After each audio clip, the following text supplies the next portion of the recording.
Hey everyone, it's Friday, March 25th. Let's talk PlayStation. Alright, I'm going to start off with the big news story because this is kind of like one of the most important pieces of news that we've had for a long time on Let's Talk PlayStation. So earlier this week, a little report came out from Kotaku with them saying that they had multiple sources within the games industry that Sony is working on a new, more powerful PlayStation 4. Followed up a few days later, Eurogamer also posted a story. They also have sources within the industry, multiple sources, mind you, that Sony is absolutely working on a stronger PlayStation 4, and that their R&D lab has a few prototypes that they're working on right now, and this is absolutely a real thing. Eurogamer is even pretty much standing by this, saying it's real. We know it's coming. We know it's a real thing. And then they followed it up with Digital Foundry did a little analysis about certain possibilities of how this console is actually going to be. But that's essentially what they're saying right now, is that it's going to be sort of a mid-cycle refresh for the PlayStation 4. It'll absolutely be a little bit more powerful. Some people in the industry are dubbing it PS4.5. Other people are dubbing it PS4K, kind of implying that possibly we'll have 4K games or something like that coming up. But this is kind of a really big deal, and the most notable thing about this news story is that even though there's so many sources saying that it's absolutely happening, it's a very real thing, that's all we have. That's the only key information we have, is that there's very credible sources saying it's happening, but realistically we don't have anything else really telling us more about it. So at this point, it's really all speculation. The only thing we know is that, hey, this has a lot of credibility to it. I mean, really thinking about this and really kind of breaking this news story down, what does this really mean? Now, if you remember a few, episodes ago on Let's Talk PlayStation, we talked about Phil Spencer and how he commented about, the console industry and how, consoles have to evolve and change a little bit. The way that they are, the way that typically consoles are in the market, it's a little bit outdated, and that has to change. Something like, the mobile phone industry, PCs, those, pieces of technology are constantly evolving, constantly getting better, constantly improving, and consoles are very dated boxes that they're set hardware, they release on the market, and they're out there for 5 to 7 years, and then you have a new box that is substantially stronger than the last one.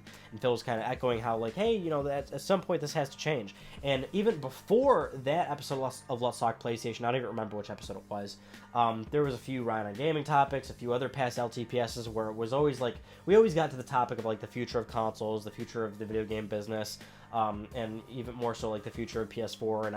And I'm just putting it out there. I have absolutely said this is kind of like the direction that we need to go in a little bit, where it's like the console industry, consoles I don't feel are going to go away in any way, shape, or form, but certainly they have to change a little bit to sort of keep up with the market and the market's demands. Right now the market's kind of demanding faster hardware, stronger hardware, and more frequent updates. And even a few times whenever I mention this, a lot of people are going, no, that's a terrible idea, or no, that would be awful, or blah, blah. The market is dictating this. New phones come out every single year. Some phone manufacturers release 4 or 5 phones a year. You got all these upgrade plans for phones where it's like you can get into a new phone immediately. PC, of course, has been a rapidly growing market recently. PC parts are doing fantastic. People are buying PC like crazy. They are building PCs like crazy, buying lots of parts. That industry is doing really well, making a lot of money. The market is just dictating this, and consoles are going to change at some point. And I've always kind of said, like, that's probably where it's going to go. But even more so, what I think it's going to go to, and this is kind of what this kind of goes back to our original story, it's that there has to be some forward compatibility here. Obviously, you can't release a new console, a more powerful PlayStation 4, mind you, and then you're automatically fragmenting the market, because that's another thing. A lot of big concerns people are having about reading this news story. It's like, if there's going to be a more powerful PlayStation 4, are you saying I have to upgrade? Can I trade in my old PlayStation 4? How's game compatibility going to work? Are there going to be games that are only for the new PS4, not the old PS4? Now, of course, this is me speculating again, because we really don't know anything about this new PS4, but how I've always said this needs to be, and how I would assume it's going to be, is forward compatibility. When Sony releases a more powerful PlayStation 4, or Microsoft, because again, they were very vocal about this, they've kind of implied that they want to do something like this when they release a stronger Xbox One, possibly, it's forward compatible, essentially. So it can absolutely play older PlayStation 4 games, and moving forward, games are still very much so they can play on the new PlayStation 4, but they can also play on an old one. And it's just if you have a more powerful, the more powerful box, you can take advantage of the more powerful hardware by possibly having a higher resolution, a higher frame rate, or playing older games on the new hardware, and seeing some more improvements there. And that's kind of what the Eurogamer Digital Foundry analysis goes into, which I'll link you to in the bottom below. They actually do a fantastic analysis on 3 possibilities of like where this possible PS4.5 is going to go, where it's like it could be substantially more powerful, but there could be compatibility issues. It could be marginally a little bit more powerful, but you would have easier compatibility with like previous PlayStation games.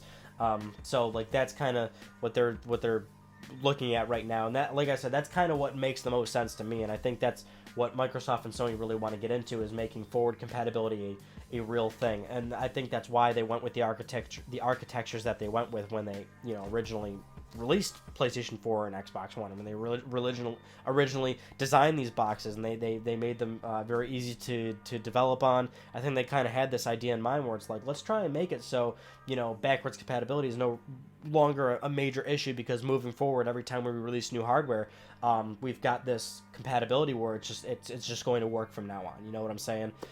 That's the same case with mobile phones. It's the same case with PC Gamer for the longest time.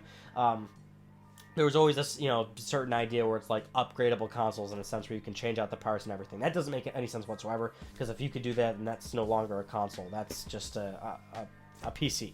So, you'd have this ideal scenario where consoles are updated a little bit more frequently than they used to. Game compatibility is still fine. You don't have to rush out and buy the latest and greatest.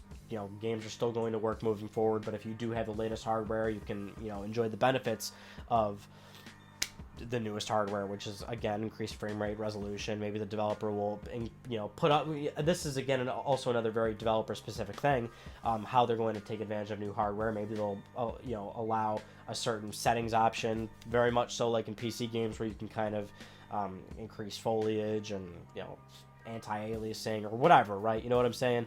But they'll still very much so be simplistic consoles in the fact that you can't open them, you can't touch them or do anything like that. It's just, more frequent updates, which are possibly going to be considered like mid-cycle. Another thing you want to think about is like, what'll happen to the old PlayStation 4, assuming this new PlayStation 4 comes out, and, who knows when, possibly 2017. But, what's going to happen there? Is the price going to drop there? Maybe Sony will release like a slim PlayStation 4 of the old hardware, and then the new hardware will still be a more sizable box. That's another thing that the article kind of goes into, which is that you kind of have to temper your expectations here, because what some people don't seem to still understand is that even though these consoles are not as powerful as they should be, quote unquote, people always say these consoles are vastly underpowered, but the majority of people still can't really like do 4K gaming. Even if you are playing on PC, you still need a very powerful rig to do 4K gaming. You need a lot of money. You need a lot of expensive parts to do a pretty good rig. So even this possible PS4 upgrade is still probably not going to be able to do 4K games. And one of the biggest issues with that is that the console is much smaller than a PC tower.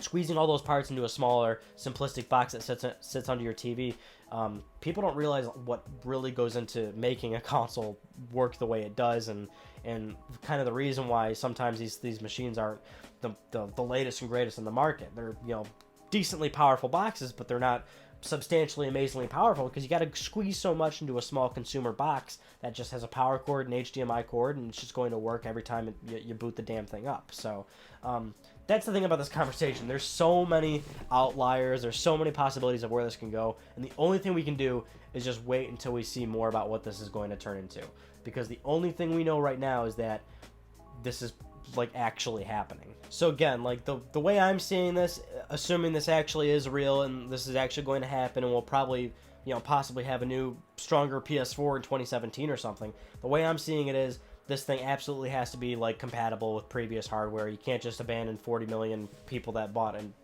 earlier PlayStation 4 and make their library useless in such a short amount of time. You know what I'm saying? There's no way they can do an actual new straight up generational leap, especially since, again, like I kind of mentioned, the upgrade is not going to be that big anyway, because it's still probably not going to be able to support 4K games or 4K 60 frames per second or something. Like, that's probably not going to happen even with this new hardware jump. But the way I'm seeing it is, and the way I've been saying it previously, again, I'm trying to get my credit here, not being a dick, but I have absolutely said that before. Like, I feel like that's where the industry would probably go, is consoles would release more frequently, but they would have forward compatibility. I feel like that's how it would have to be. Otherwise, Sony and possibly Microsoft, they're also doing this as well. They're going to shoot themselves in the foot and piss off a lot of consumers if these things aren't compatible with previous PS4 and X1 software and can move forward in that sort of compatibility. Also, obviously, PlayStation VR 2 is a big component to this as well. They probably want to release a more powerful PS4 to give developers more access to better virtual reality possibilities. Again, I'll finally let this one go. It's just like such an interesting news story because this is kind of like one of the biggest things we've really heard about recently in the games industry. Aside from virtual reality, the big push of virtual reality, it's like this is like probably like a big percentage where like the way that the industry usually operates is probably going to change, and it sounds like it's possibly for the better. This seems consumer friendly, because again, you wouldn't have to necessarily upgrade, and assuming this is going to work the way I feel it should. Forward compatibility moving forward, you can keep all your games, even possibly with the next huge leap of games, whether it's, the next PlayStation 5 or the true next Xbox. Again, a major generational leap. I would assume Sony wants to keep it forward with the compatibility in their previous games and stuff. Like, who knows, but, it's exciting stuff. All right, moving on. Sony has set up a new company called ForwardWorks, and it's going to be a new mobile company. Currently, they're only doing this for the Asian markets, Japan, stuff like that. But this is basically a new company that's going to be making mobile software, and they're going to be using PlayStation IP to make some of these games. That's really all we know right now. Just a new company they're going to be making for just those territories. I would assume, freemium, app games on your phone and whatnot. And again, using PlayStation IP. It's kind of what Nintendo's doing recently with their first mobile app, and they still got other mobile apps that they're going to be releasing. And kind of one of those things where it's like it's going to be more of a gateway thing so Sony can get people to buy more of actual hardware. And of course, even if people actually don't buy, actual PlayStation hardware, those freemium games and all that shit, they can. It makes a shitload of money, so it's really a no-brainer that Sony's getting involved in this. No plans right now to come to the West or anything like that for this company. Again, this is very adolescent in nature, but good idea for them because they'll probably make a crap load of money. And for the last thing I want to talk about, the most disappointing news story of the week, Sony has closed Evolution Studios. Evolution Studios is the developer of Drive Club, the MotorStorm franchise. I believe they've been around since the PS2 as well. They made I don't even fucking remember the name of the game. Like an off-road rally racing game or something like that. I cannot remember for the life of me. I'll probably add footage, B-roll footage after the fact once I figure out what it is. But yes, Sony has closed Evolution Studios. They are a first-party developer, and now they are shuttering them down. Sony's saying that they're going to be moving some of the talent from Evolution around, try to get them some jobs in other Sony studios and stuff like that. But for the most part, definitely some people will be having to leave the company and find new jobs, which is certainly disappointing. And layoffs suck, and actually Evolution had like 50-something plus layoffs a few months ago, I think, or was it last year? No, it was definitely last year, but I don't remember when. Definitely disappointing news for sure.